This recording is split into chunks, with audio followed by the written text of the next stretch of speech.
Claude Code was accidentally leaked. It's right here. By Twitter user Fried Rice, here is a zip file to the entire source code of Claude Code. Now we all get to look into one of the best agentic coding harnesses on the planet. And boy, did we learn a lot from it. Claude Code source code has been leaked via a map file in their NPM registry. So you can go and download Claude Code right now. Now, Anthropic is probably going to be quite aggressive with their DMCA takedowns. But here's the funny thing. Somebody already converted all of the Claude Code codebase over to Python, which makes it completely legal to have. Just it having been rewritten makes it copyright unenforceable. And already people are running Claude Code locally. Here is why this is such a big deal. First of all, as of less than 24 hours, the source code leak has 22 million views on X alone. And the reason why this is so special is because Claude Code is incredible. It is an amazing harness. It makes large language models work so much better by having this harness around it. And there are so many little secrets that people learned to make their own harnesses better because now the source code is open source. And even Elon Musk had to get in on the fun. Anthropic is now officially more open than OpenAI because yes, Claude Code is now basically open source, or at least the current version is, because now everybody has a source code and is examining it like crazy. Here's Twitter user Alfred Versa, who put together a really good explanation of what this actually means for Anthropic, for the open source community, for tinkers like myself and probably yourself. So let me show you what he said. So the first thing to know is there are 2,300 original files from the tool's code, and they're all public. It's almost 500,000 lines of code. But does that mean we have all the secrets that make Claude Code special? Kind of. The thing that makes Claude Code so special is the combination of the Claude Code harness itself and its pairing with the Claude family of models. If you were to try to plug in an open source model to it, or an OpenAI model, or a Gemini model into Claude Code, it probably wouldn't work nearly as well. Claude Code is built for Claude, but we do get a lot of insights into what makes the Claude Code harness work really well. And of course, very quickly, we're going to see that dissipate out to all of the open source harnesses out there like OpenCode. And next, can it be run locally? Absolutely. You have the source code now. Go download the Python version because that's the one you can actually download and run legally. Then you can plug in Claude or any other model that you want. Of course, Claude's going to work better, but you can totally do this and run it completely locally if you wanted to. And I think the really important part is where he says, what does this mean for competitors? You get to study the exact prompts and agent setup to build better or cheaper coding agents. This is especially true, as I said, for the Claude family of models. You now know how to build a harness that works incredibly well with Claude. Then you also get to copy clever ideas like how it handles permissions or chains multiple AI sub-agents. You can launch open source alternatives, or if you already have them, you can integrate some of these findings, some of these insights directly into your open source project. And it also allows you to spot any weaknesses in Anthropic's Claude Code product. So if you are a nefarious actor, you can look at how to attack it. But that's the beauty of open source. When everybody has their eyes on it, it becomes a much more hardened system because people can actually point out where these things are lacking in security and fix them before it gets to this point. All right, so what does it mean for Anthropic? Well, not really that much. There weren't any major company insider secrets revealed other than what makes Claude Code's harness work so well. There wasn't any customer data revealed. There weren't any API keys revealed. So on the spectrum of leaks, it's not that bad for them. It does make them look a little sloppy though. And by the way, whether you use the leaked version locally or you're using Claude Code directly, Zapier makes a great pairing with it. Let me tell you about them. They're the sponsor of today's video. Zapier just released an MCP server with thousands of tools that you can give your self-improving agents to give them so many more powers. I've been using Zapier for over 10 years at multiple businesses, and they've been a great partner. I love using them. And now you can instantly give any agent that you use thousands of tools instantly by connecting them to Zapier. It's dead simple. Just go in, configure which apps you want available in Zapier's MCP server, and then they give you a URL. You plug it into your agent, and literally that's it. They have a free plan to get started and just scale up as you need from there. Check out Zapier, set up your MCP server, try it out. Let me know what you think. Again, I've been a huge fan of Zapier for a long time, but I want to hear from you. I'll drop a link down in the description below so you can go check them out. Thanks again to Zapier. Back to the video. All right, and next, Twitter user Mal Sheikh put together an excellent breakdown of what I care about most. What actually makes Claude Code special? What are the secrets they figured out that they built into their harness that make it really good, especially working with the Claude family of models? Let's read through this. So number one, Claude.md is loaded into every single turn, every single one. So what does that mean? Claude.md is your way of telling Claude how to work better. Where are the files it should really pay attention to? What are the coding standards that it should follow that you and your team implement? What is the architecture of your code base that you're trying to follow? What are the other best practices? All of this goes into Claude.md. And to be honest, I barely ever touch it. And now I'm realizing I really should. You get 40,000 characters to tell Claude.md, which tells Claude Code exactly how you want to work.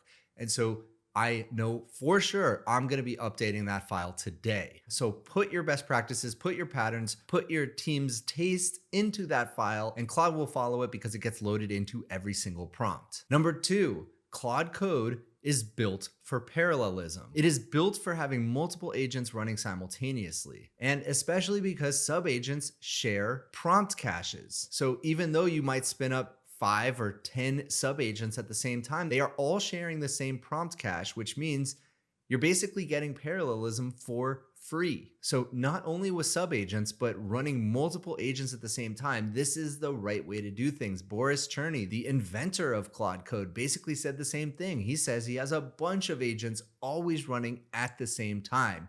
By the way, Git work trees is the way to do that without having these agents conflict with each other in your working branch. So more specifically, the source code literally has 3 execution models for sub-agents: fork, inherents, parent context, cache optimized, teammate, separate pane in tmux or iterm, communicates via file-based mailbox, and a work tree. Gets its own Git worktree isolated branch per agent. So doing everything with a single agent is the wrong way to do things. It is not optimized, to say the least. All right, you know how every 2 seconds Claude Code asks you, do I have your permission to do this? Do you want to always allow me to do this? It gets very frustrating, and it turns out there's a reason for that. So what Mal says and what the Claude Code code base says is it is meant to be configured for permissions. Every single time you get asked whether or not you want to allow something, that is a failure of that configuration. You basically should never see that because you should have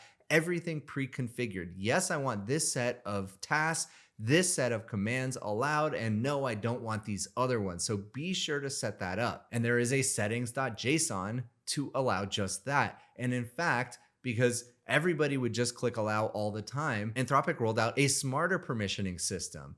They actually tried to predict which ones you'll say yes to, and it basically just says yes automatically. And then it says no to the ones it thinks you wouldn't want to do or are too dangerous. So dangerously skip permissions, which is the little flag that people used to have on all the time, is more or less deprecated at this point. So there are 3 permission modes: bypass, no permission checks at all, dangerous but fast, allow edits, auto allows file edits in your working directory, and auto, this is the one that I was just talking about. To enable this, you do so when you're invoking Claude for the first time.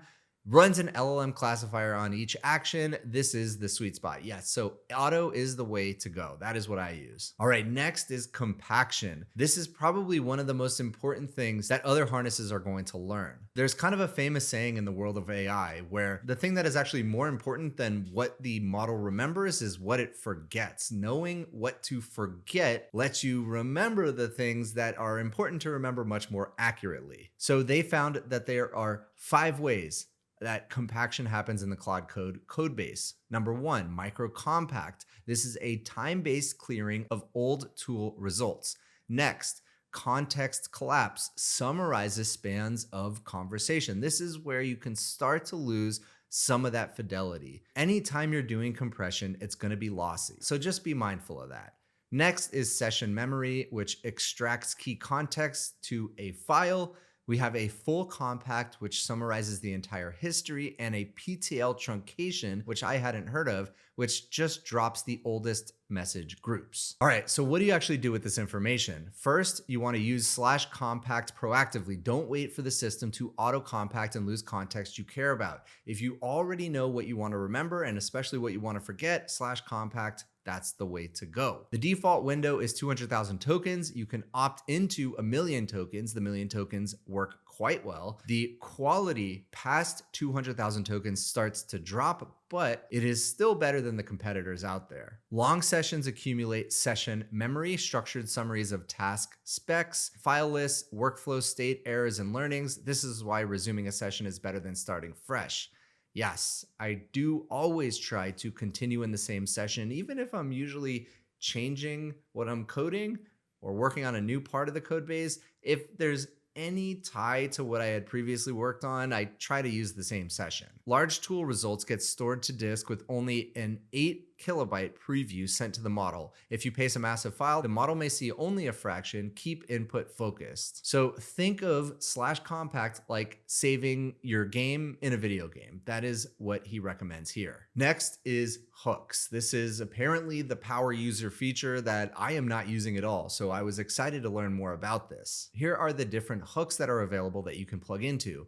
Pre-tool use, post-tool use, user prompt submit, session start, session end, and a bunch more. They also have 5 types of hooks. So I have a command, prompt, agent, HTTP, and a function. Now, one of the things that I heard Anthropic does is automatically update their documentation, so the code's documentation, when new code is submitted. What I do is I tell it, make sure the documentation is updated. And I have to do this all the time, and it's super frustrating.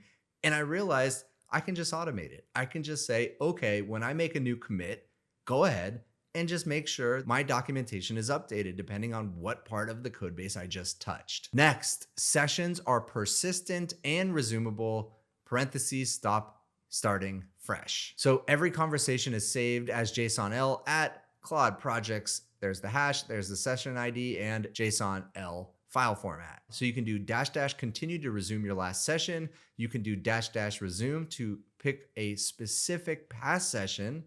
You can fork sessions, basically stop starting fresh. The fresh session means no context. It's gonna have to learn from scratch again. Now, obviously it's a little bit more than just learning from scratch, but if you want that continuity, if you want that momentum of your existing session, this is the way to do it. Claude Code has 60 built-in tools that it uses. Some of the obvious ones are probably ones you know of: browse the web, save files, execute code, etc. And they are partitioned into 2 types of tools: concurrent tools, which are read-only operations, and serialized tools, mutating operations like edits, writes, bash commands, run one at a time. So if Claude Code, delegating out to 10 different subagents, need to read 10 different parts of your code base, it can do that in parallel with no problem. The next tip is that streaming architecture means interruption is cheap. What does that actually mean? If you're coding and you notice that Claude Code is going in the wrong direction, maybe it's coding something incorrectly or misunderstood your prompt, stop it immediately. There's nothing wrong with that. You're not going to lose tokens. You're actually kind of dealing with the sunk cost fallacy at that point. Just cut it off, cut your losses, and try to continue from where you were, which is very possible. All right, so as you could tell, Claude Code It's very special. But now everybody gets to see its secrets. And there's one more thing I wanted to share. Remember yesterday's video, Meta Harness, where it's basically a harness that can self-improve the harness within it? Now we can actually plug Claude Code into Meta Harness and allow it to recursively self-improve. Imagine that. That's the beauty of open source. That is why I was kind of excited to see this leak. I know Anthropic doesn't want it. I know Anthropic is the most closed source of all the closed source frontier labs out there, but I was pretty happy to see it. And this is why. This is the beauty of open source. When things are open, other people can build off of those ideas, and it just makes for so much more innovation. If you enjoyed this video, please consider giving a like and subscribe, and I'll see you in the next one.